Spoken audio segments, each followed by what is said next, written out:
Hey, Deshaun, why don't you and the guys finish watching some of that film before we go out to practice? Yeah, I got you, Coach. All right, I'll be back.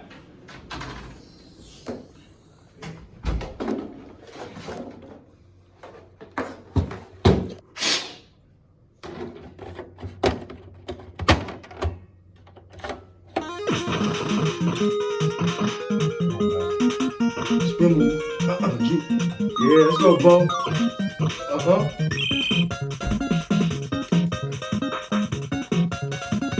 This ain't no.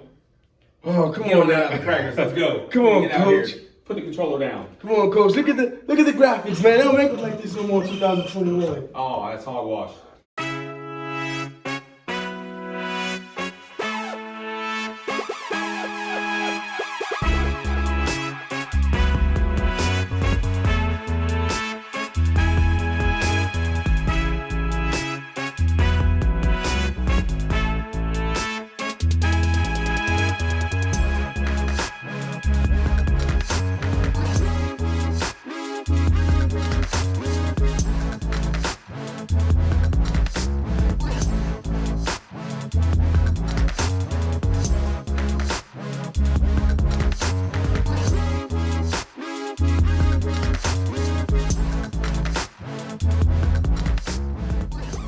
Cobras fans, welcome to Cobras Corner. We are back once again. I'm James Brown. We're here with Coach Josh Resignalo. Coach, welcome back. Glad to be back. Yes, sir. We are in the season now, going into Game 3 for the Cobras. Yep. And our first home game this season.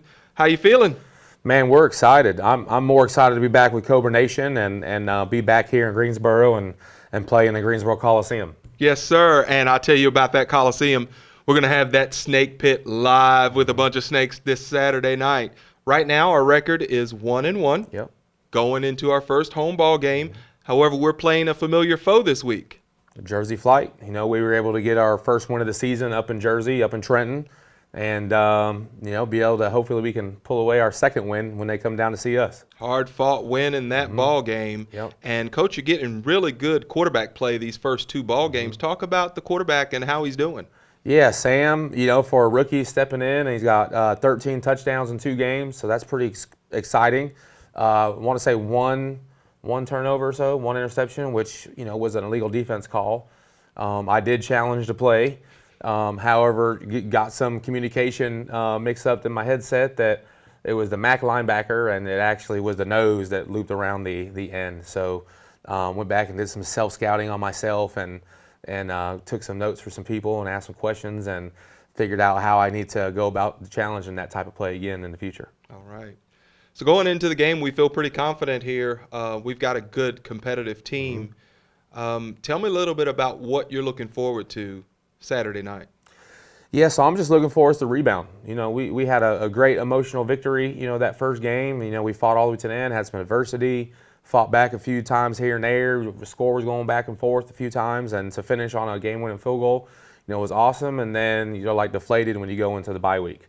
So then you have to regroup and get all that energy back, and then, make a big trip like we did to Albany. So be able to have 2 consecutive weeks back to back, and then hopefully the guys, I know I do. So hopefully the guys have a sour taste in their mouth of coming home from Albany and take it out on Jersey Flight. I was going to say, what I've seen in 2 ball games is that there's a lot of competition on the field, and the guys are competing their butts off, and that's not surprising knowing you. Right. I think that team is taking on your personality a little bit. What do you think? Yeah, we're going to fight all the way to the end. I'm calling plays all the way to the end against Albany, trying to score as many times as we can and just keep it going until the whistle blows. And that's all. That's only one way to know. And then the players are starting to comprehend that and implement that themselves in their own game.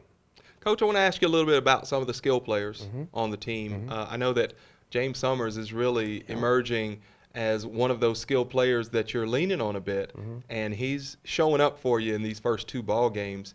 Talk to me a little bit about James and maybe some of the other guys. Yeah, so James, is like a utility player. He can play in multiple positions. We put him some at running back, of course, a receiver.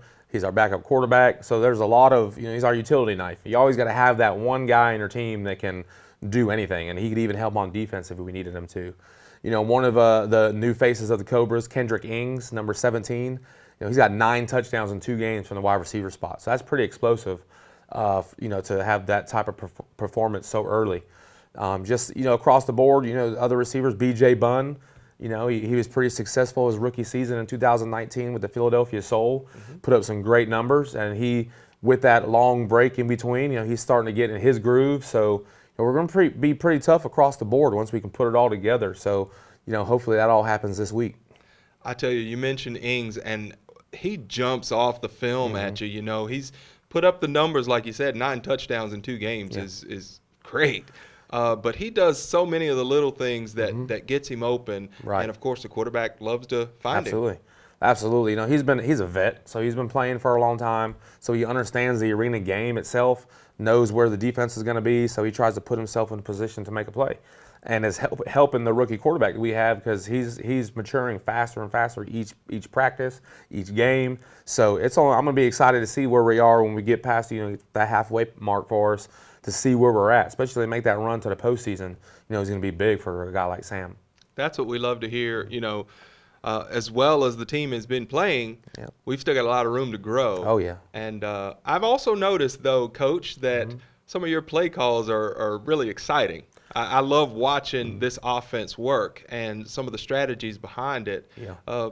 Get us into your mind a little bit. What's it like calling those offensive plays? Yeah, so it's a lot of film study, get an idea of what the other team's trying to do. That first game, I've known Foster and Coach McKinney and those guys for a while, so most of your times, your first game, you're kind of going there blind. You're not too sure, but we had an idea what we were going to face against. So same thing with Albany. Some of the same, we watched, we had a chance to have 2 games of them on film to kind of get an idea of how they're going to play us. And, I think as a whole, the guys have executed the game plan, to the T, except for a couple miscues with snaps.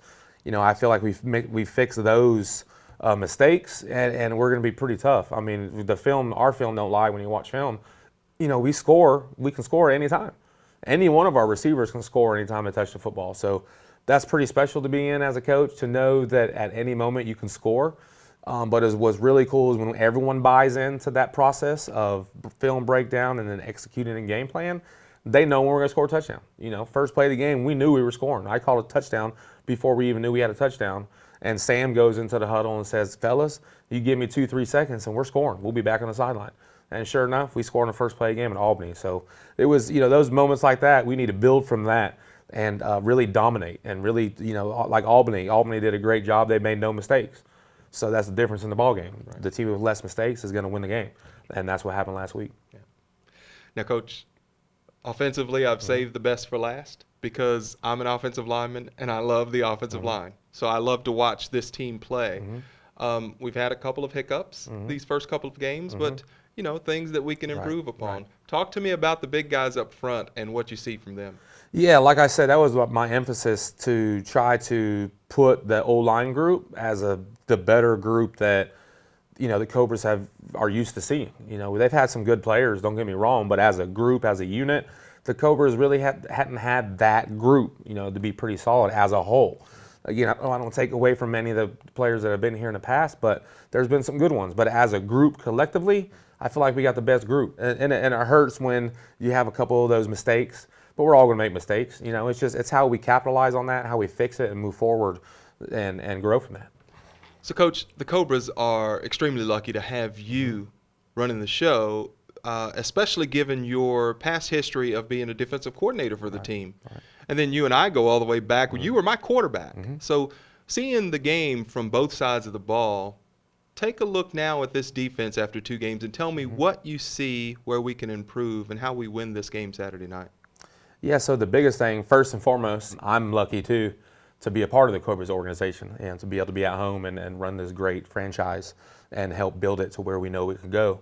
But overall, defensively, I feel, we fixed the communication, in the secondary, because that's all about talking and being on the same page. And once everyone, we got this adage called, pull the rope. When everyone's going one way or the other, we should all move in unison. And if everyone's playing tug of war, then it's tough. So that's our biggest number one point going into this week, is fixing that communication. I got with our defensive coordinator and we came up with a great game plan this week, and we feel some of the changes that we've made and moving some people around and doing some of those stuff, is we're going to be a very different defensive unit than we've been the first 2 games. That I know 100% just by some of the stuff that we fixed. I liked in the first game versus New Jersey that we were able to get pressure on the quarterback, and that translated to some really good plays in the defensive secondary. Right. Planning on keeping up that pressure on that opposing quarterback? Yeah, because if you look at the 2 games between game 1 and game 2, we didn't really put no pressure on their quarterback. You know, Grady is a Hall of Fame AFL guy, so that's not a guy that you just let stand back and be comfortable. It's like you're playing Tom Brady in the NFL. You know, you got to put pressure on him. Tom Brady is not good when you put pressure on him. Right. And the same thing with Grady in Albany. He's the same. He don't like pressure. He's a 6'7" guy, so he don't like people around his feet. So you got to put pressure on guys like that. You know, going into this week, Warren Smith is another great quarterback.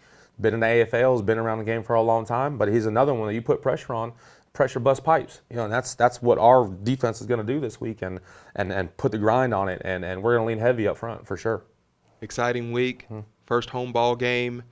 As a coach, of course, that takes up all of your time, but you're more than just a coach. Right. You've got a lot of behind-the-scenes things to do to get this team ready to put on a show of hosting a home football game. Talk to me about that and what you've had to go through this week. Yeah, so it's been a busy week all around. You know, we got a little bit of time left before the game. I got some final touches to put on here and there, but no, you're right. You know, there's more to it for me than just on the coaching side. You know, I help on the day-to-day stuff. From the business aspect, from marketing, out there from helping with media stuff, social media, you know, getting people involved, especially did some stuff with our Carolina Cobras tailgating group, which they came on big for us, you know, recently. They feed our players once a week every Wednesday.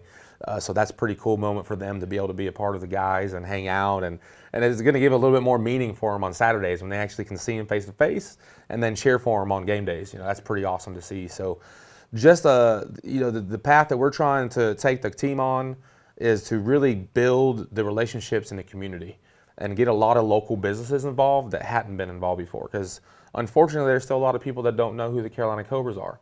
And you know, I take that personal because I live here. This is my team. This is who I'm a part of, and I want us to be successful. And the only way we're going to be successful is to get the community behind us. But the community is going to be behind us once we support them. And I think that's a different approach than we've taken this year than we've taken in past. Well, Coach, I love it. I love the multitude of talents that you have and that you give to this organization. And we appreciate you spending a little bit of time with us here. In fact, you brought someone with you here today. And in our next segment, we're going to talk to him. Absolutely. You know, we got Deshaun Johnson, our fullback. You know, so we get to introduce him to Cobra Nation and talk to him a little bit about everything, about his background and whatnot. So you know, that'd be pretty exciting. So that'll be coming up next.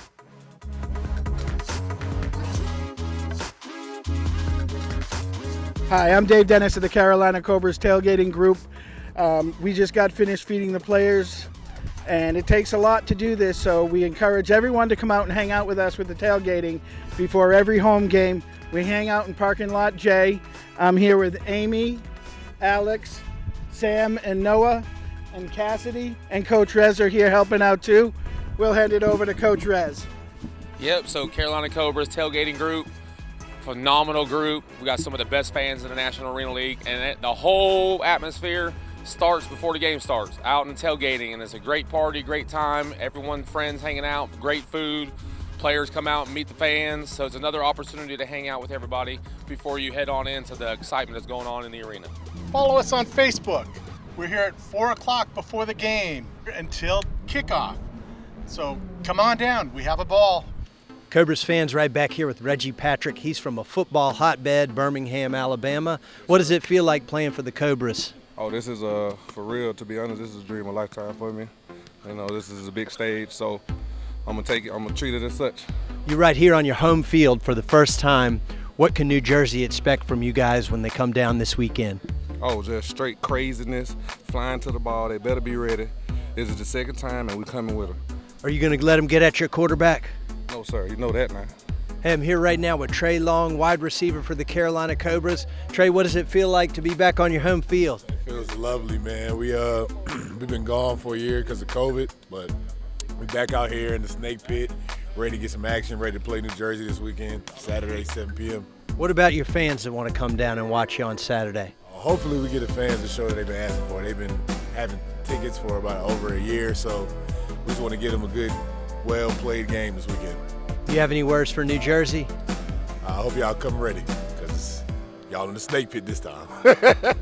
Cobras fans right back here with Julius Gregory. He promised good stuff when they went up to Jersey the first time. Now New Jersey's coming back here to your home stadium. How does it feel to be back here in the Coliseum? Man, finally feels good to be able to play a home game in front of our fans. They've been waiting for 18 long months, and we just want to put on a good show. We want to welcome Jersey, but we also want to get this win this time, because last week was not what we wanted to show. So this week we want to come back with a better attitude and a better game plan. So this is 90s night here at Greensboro Coliseum. You think you'd have been a pretty good football player back in the 90s? I definitely could have played back in the 90s. The game was a lot more physical, a little more cutthroat, but I think that's my type of mentality, so I think I could have fit in. What you gonna do this week? Offense, defense, a mix? Tell us what the fans can expect. And you just expect me to be everywhere. Anywhere Coach Rez and Anson need me to be, I'm going to be there, whether it's offense, defense, or special teams. Well, fans, you watch Julius right here on YouTube Live, or come out to that Greensboro Coliseum if you're anywhere nearby. Be there. Don't watch it live. Be there.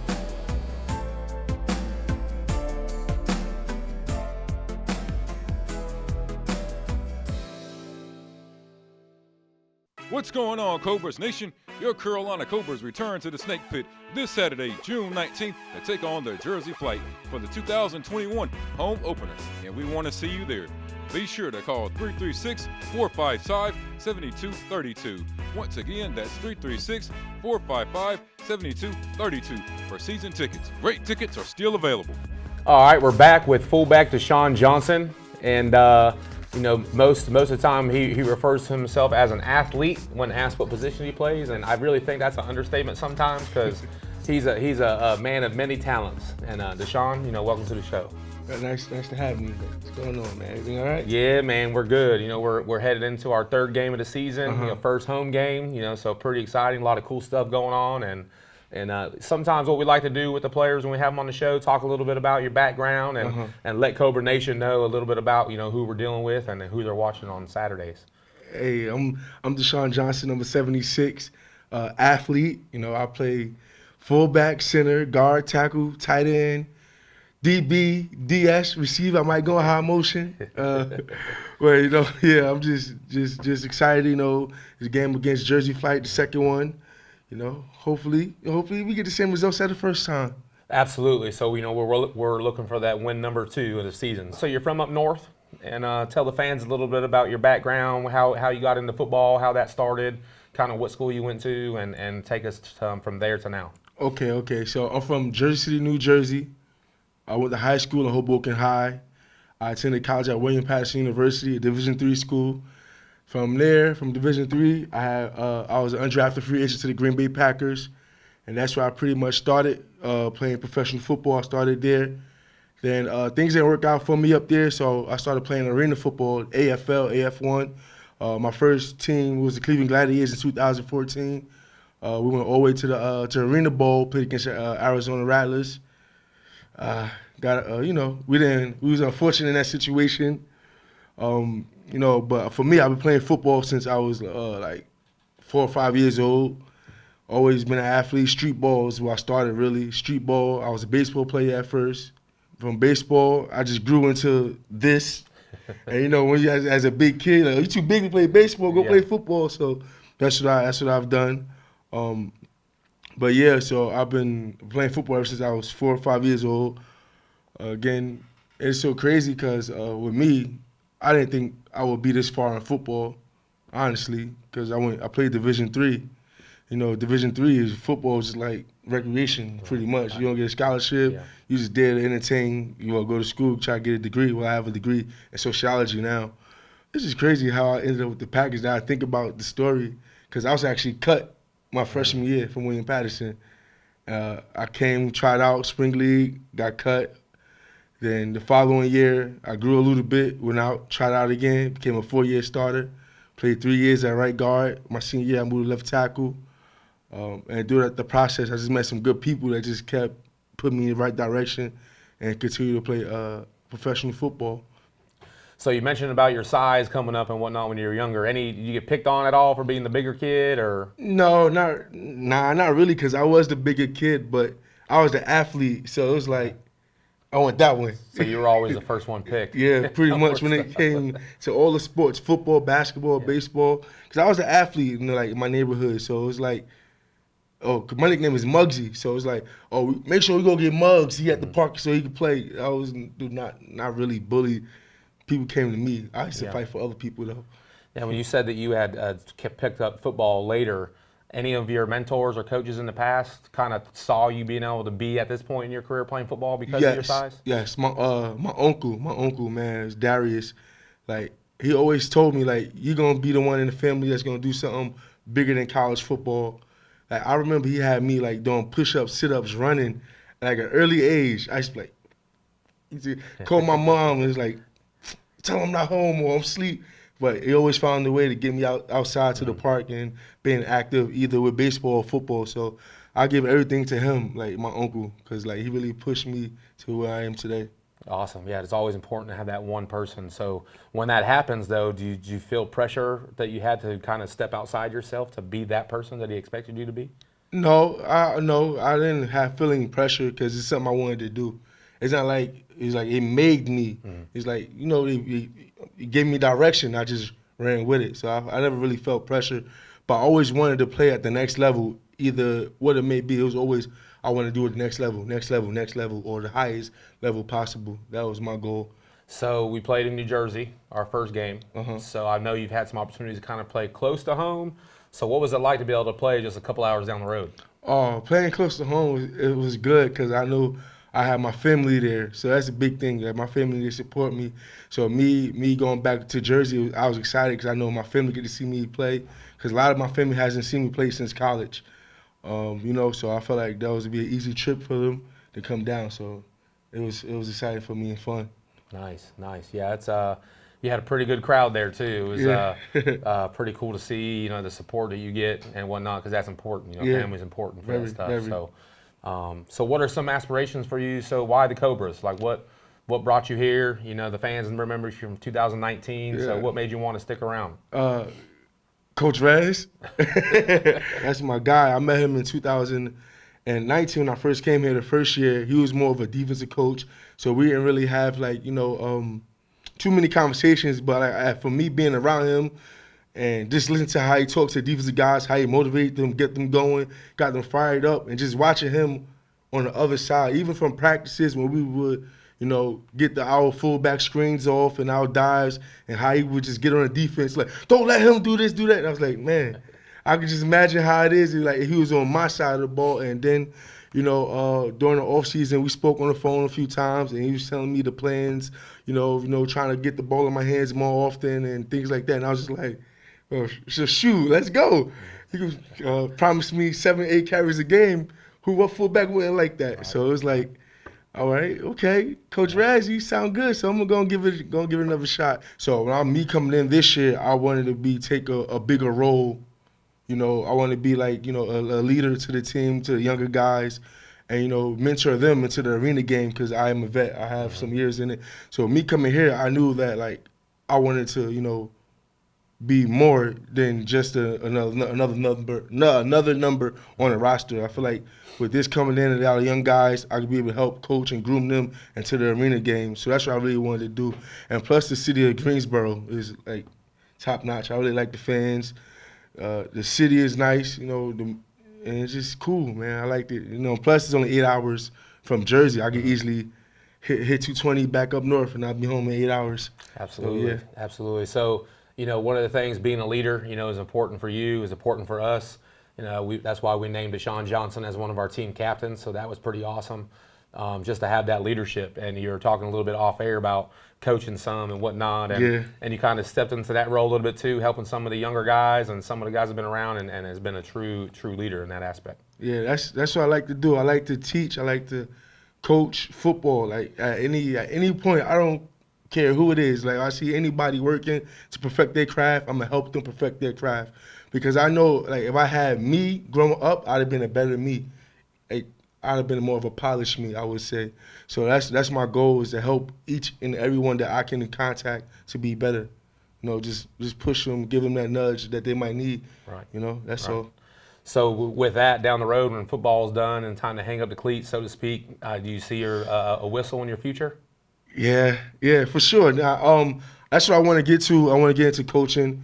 I just love the process of watching someone better themselves as an athlete, as a student. Because I work in youth development as well. So I'm always around kids and helping them groom and just mentoring, counseling, and stuff like that. So coaching, yes. I know I am going to be the best coach at any position I choose to coach, either be offensive coordinator, defensive coordinator, O-line, D-line, even the skill guys. I know I can coach at it. Nice. So on the season, we're 1-1. Won our first game, had a tough loss the second game.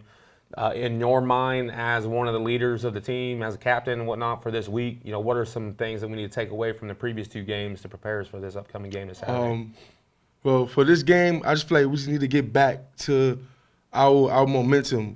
Get back to how we were preseason before we played Jersey the first time. After a loss, it's always sucked after a loss because everyone's on a different page now. Everyone's trying to figure out what they need to do, how to help the team, which is a good thing. But sometimes we just need to take the step back and be like, you know what, this is how we're gonna get better. We took our punch in the mouth.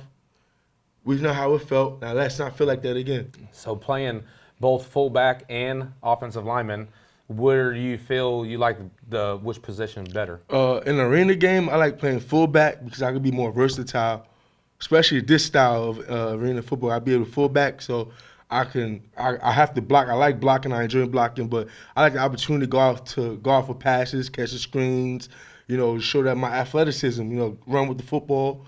And in regular football, I would just be blocking for 42 plays, and it got boring for me real fast. So I just like how it could show how versatile I am, how athletic I am in this game, and I take pride in being the athletic big guy because I'm rare. I'm really a rare breed because I can play on 8 positions in the arena game. So would that lead you to say that maybe you like playing the arena game better than outside? Right now, yes. So I do. For me, I like playing it because it's fun. It's fun. The atmosphere is different. I just like everything about the arena game when it comes to the fans, how they get to come on the field, and we sign autographs, take pictures. The outdoor game, everything's so spaced out. You just if you're not like a star on that team, no one really will know who you are in an NFL or outdoor game. Right. But here in the NAL, the arena game is you're so close, and everything's just here. People recognize you more. All right, so after a couple great practices this week, I think we're going to be able to fix some stuff and be ready for the upcoming game this week. When we see Jersey again one more time, coming to the house here to the Snake Pit. You got a good following with you, so you got some family coming down from Jersey? Not so from Jersey, but I do have family here in North Carolina. Okay. I have family up in Henderson, Liberty, and it's another, I call it the sticks. I don't really know. I just put in GPS, but they're not too far from here, like an hour away, so I'm excited to see my down south family. I feel like every black person got family down south. So, yeah, that's how I'm going with it, yeah. But I have family here, yeah. Okay. Now, we always give our players an opportunity to tell the Cobra Nation about any kind of Twitter handles or social media, how can people follow you and those type things? Okay, you can follow me on Facebook at Deshaun Johnson, or you can just Google Deshaun Johnson, it'll pop up.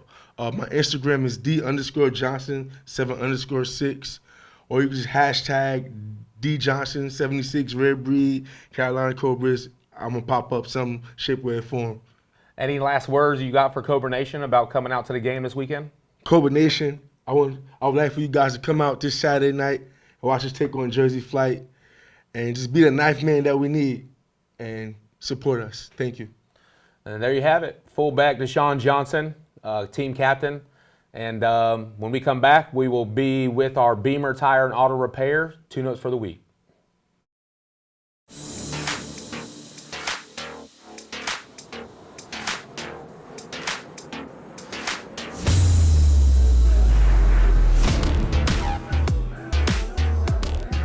Hey, how you doing, guys? This is Kenny Ville from the Cobras, number 21, your defensive back here at Dominate Athletic Performance. If you're a middle schooler or a high schooler, come out, be like the pros and dominate your workout performance. Be like the pros. shoulder workouts, good for tackling. You need the shoulders to tackle. Without your shoulders and tackling on defense, worthless. Build speed and power. Just speed and power. Door flex up. Tight core. Always tight core. You can't do nothing without your engine. Your engine is your core. You have abs in your back, and your hamstrings are very important. This keys the hamstrings. You name one Ferrari that goes fast without any wheels. This protect your wheels right here. You know, the kids will love these because, you know, you look good in your jersey. Hey, you look good, you play good, they pay good. And it helps you tackle. I call this the hamster. People call this the sprinter. I call it the hamster because it only goes how fast you go. As a DB, as a professional athlete, you gotta run fast. They say speed kills and speed pays the bills.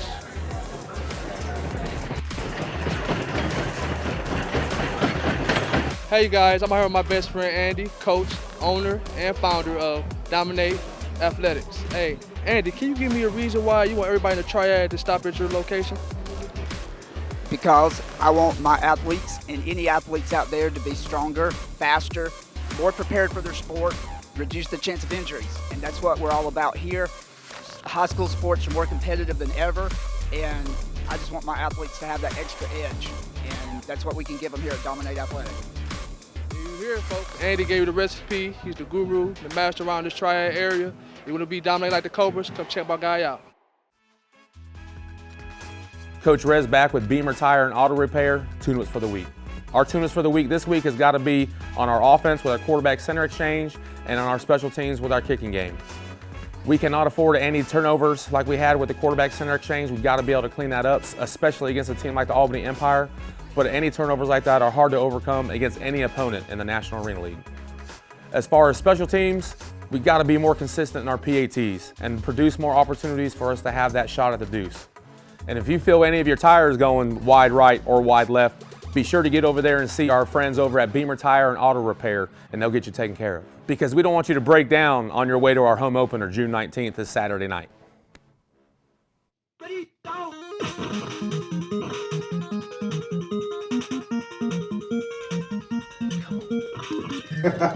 Can't stop both. Man, come on, let's go. Listen, you gotta let me beat the Raiders, man. You cannot stop Bo Jackson. Nope.